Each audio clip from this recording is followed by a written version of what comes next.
Hello குழந்தைகளா, போன video பார்த்தீங்களா? எல்லாருக்கும் பிடிச்சிருந்ததா? சரி, இப்போ போன வீடியோவில் நம்ம என்ன பார்த்தோம்னாக்க, தசரதர் தனக்கு வயசாகிடுத்து, தனக்கு அப்புறம் யாராவது ஒருத்தர் பட்டாபிஷேகம் பண்ணணும். அதில் பெரிய பையன் யார்?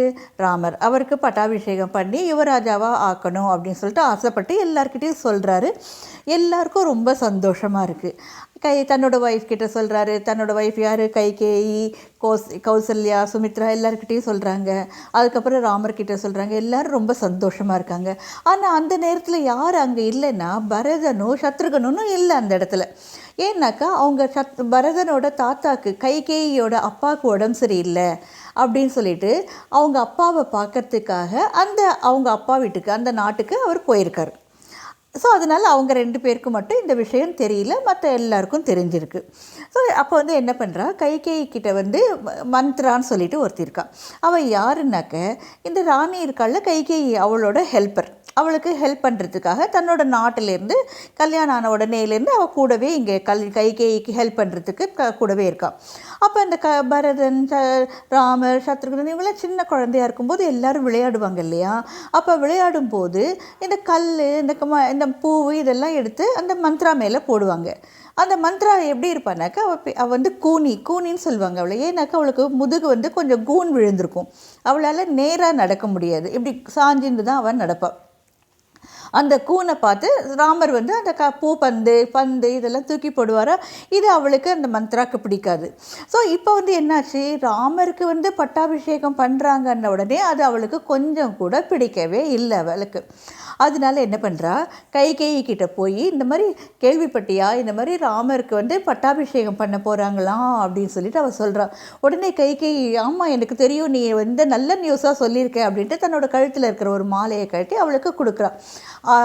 அவள் சொல்கிற, எனக்கு இதெல்லாம் வேண்டாம், நீ என்ன இவ்வளோ சந்தோஷமாக இருக்க, நீ ராமர் பட்டாபிஷேகம் ஆகிட்டாக்கா பரதன் ராஜாவாக முடியாது, ராமர் தான் ராஜாவாக முடியும். பரதனுக்கு எதுவுமே இருக்காதே. அப்படி ராமரானா என்ன, பரதனான அவனும் என்னோடய பிள்ளை தானே, அதனால பரவாயில்ல, எனக்கு ரொம்ப சந்தோஷம்தான் அப்படின்னு சொல்லிட்டு கைகேயி சொல்கிறான். அப்போ எவ்வளவோ அவள் சொல்லி பார்க்குறா, அவளோட மனசை மாற்றணும் அப்படின்னு சொல்லிட்டு. அப்போ சொல்கிறா, நீ ராமர் ராஜாவாயிட்டாக்க கௌசல்யா ராஜமாதா ஆயிடுவா.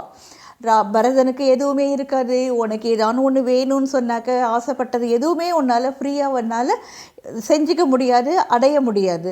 எல்லாத்துக்கும் நீ கௌசல்யா கிட்ட தான் போய் நிற்கணும், ராமன் கிட்ட தான் போய் நிற்கணும் அப்படின்னு சொல்லி அவளோட மனசை மாற்றிடுறா. அப்போ தான் அவளுக்கு அவள் இதெல்லாம் யோசித்து பார்க்குறா.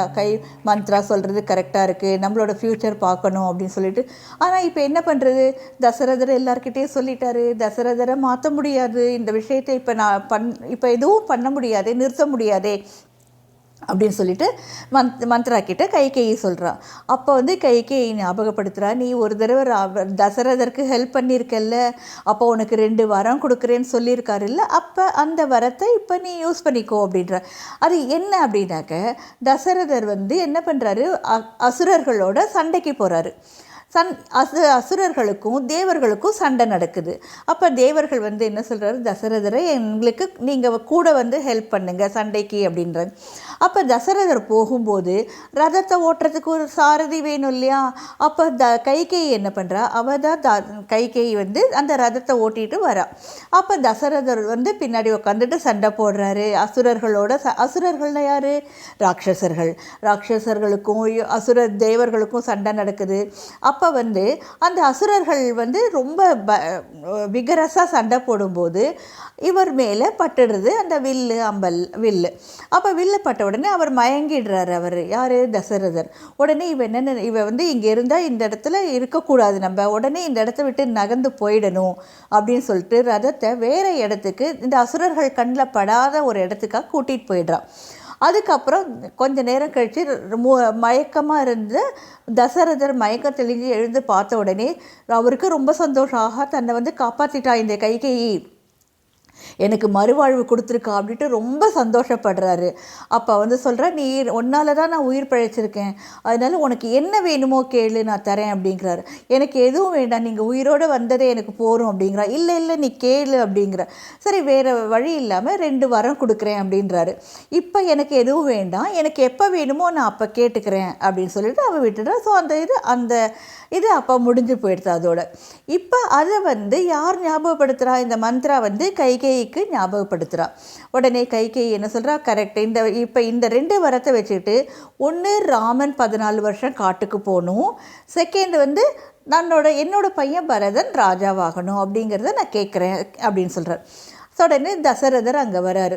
தசரதர் வந்து கைகேயி கிட்ட சொல்கிறாரு, இந்த மாதிரி நடந்த விஷயமெல்லாம் சொல்லும்போது அவள் வந்து கோபத்தில் இருக்காவ. அவள் எப்பயுமே நல்லா ராணி தானே, நல்லா அழகாக ட்ரெஸ் பண்ணிட்டு நிறைய நகையெல்லாம் போட்டுட்டு நல்லா ராணி மாதிரி கெத்தாக இருக்கக்கூடிய அவள் வந்து எல்லாத்தையும் கட்டி போட்டுட்டு ரொம்ப கோவக்காரியாக உட்காந்துட்ருக்கா. உடனே அவர் கேட்குறாரு, எல்லோரும் சந்தோஷமாக இருக்கும்போது நீ ஏன் இப்படி ரொம்ப வருத்தமாக இருக்கார் அப்படின்னு சொல்லிட்டு கேட்குறாரு. அப்போ தான் அவள் சொல்கிறா, நான் உங்களுக்கு நீங்கள் எனக்கு 2 வரம் கொடுக்குறேன்னு சொல்லியிருக்கீங்க இல்லையா, இப்போ நான் அந்த 2 வரம் கேட்க போகிறேன், நீங்கள் எனக்கு அதை திருப்பி கொடுக்கணும் அப்படிங்கிறார். அவர் இதெல்லாம் எதிர்பார்க்கலை. சரி என்ன வேணும் கேளு அப்படிங்கிறார். அப்போ சொல்கிறாரு, அப்போ தான் அவள் கைகேயி சொல்கிறா, எனக்கு வந்து பரதனை ராஜாவாக்கணும், ராமனை காட்டுக்கு 14 வருஷம் நீங்கள் அனுப்பணும், இந்த 2 வரம் தான் வேணும் அப்படின்னு சொல்லிட்டு அவள் கேட்குறா. உடனே தசரதருக்கு உயிரே போன மாதிரி ஆயிடுச்சு இந்த 2 விஷயத்தையும் கேட்டதும். நீ இதுக்கு பதிலாக வேறு ஏதானு கேளு நான் கொடுக்குறேன் அப்படிங்கிறார். இல்லை இல்லை எனக்கு இந்த வரம் தான் வேணும் அப்படின்னு சொல்லிட்டு ரொம்ப பிடிவாதமாக இருக்கா. அவரால் ஒன்றுமே பண்ண முடியல, அப்படியே மயக்கமாக இருக்காங்க.